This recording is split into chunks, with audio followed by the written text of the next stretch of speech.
Diana, you have had a rather extraordinary and unusual relationship with your subject, the convicted felon Bernie Madoff, who, as everyone knows, is serving a 150-year sentence in prison for many counts of fraud for which he pleaded guilty.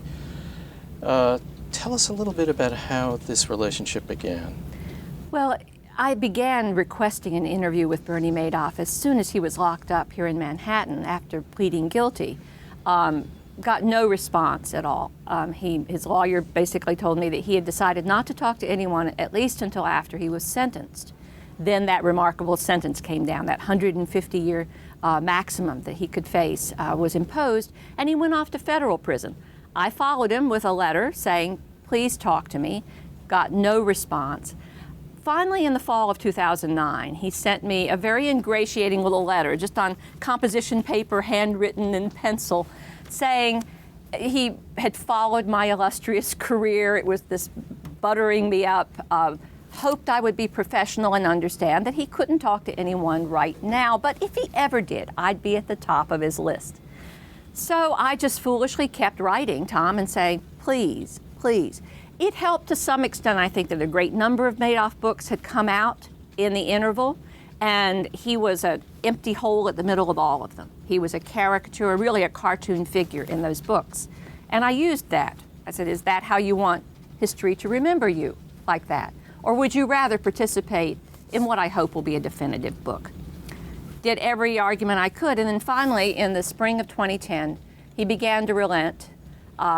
In June of 2010, he finally said yes, and we spent some time negotiating with the warden for me to get in to see him. I interviewed him for 2 hours at the federal prison in Butner in August of 2010. Then he put me on his email list after we'd exchanged letters for a bit. And it was the emails that really began to knit this relationship together. One of the remarkable things that you've told us is that Madoff never resorted to email, or rarely did before, and wanted all letters destroyed, erasing the fingerprints, and yet he began this remarkable correspondence with you. Which is why I think we have to ask ourselves, why is he doing this? Why did he want to maintain this relationship? And as I note in the Forbes article, I think he's got a story to sell.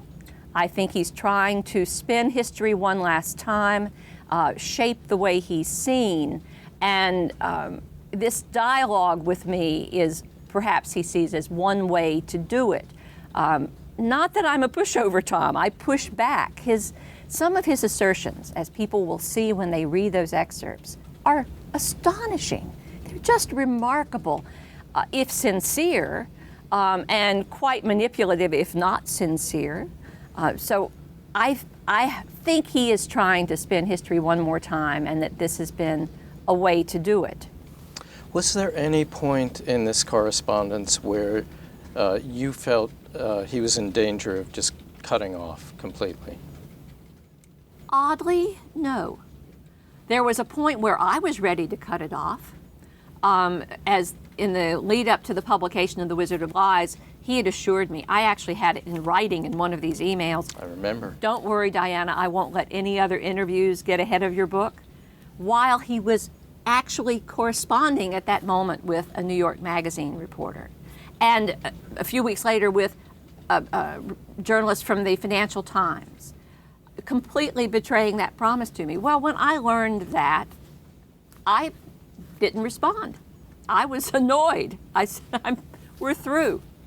And there's a series of ingratiating, explanatory emails from him in which he was clearly trying to reestablish the link.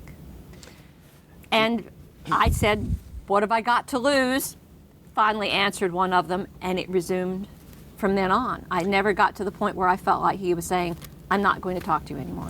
Do you read anything into that betrayal, that on any kind of unconscious level he may have been saying, don't trust what I say too carefully? What was more interesting to me was how he explained that betrayal, because it should prepare us for how he is explaining the much vaster betrayal that he committed with his life. There was always some justification for why he had broken his promise to me not to give other interviews. And that is all of a pattern, isn't it? That's exactly the pattern we see in these emails.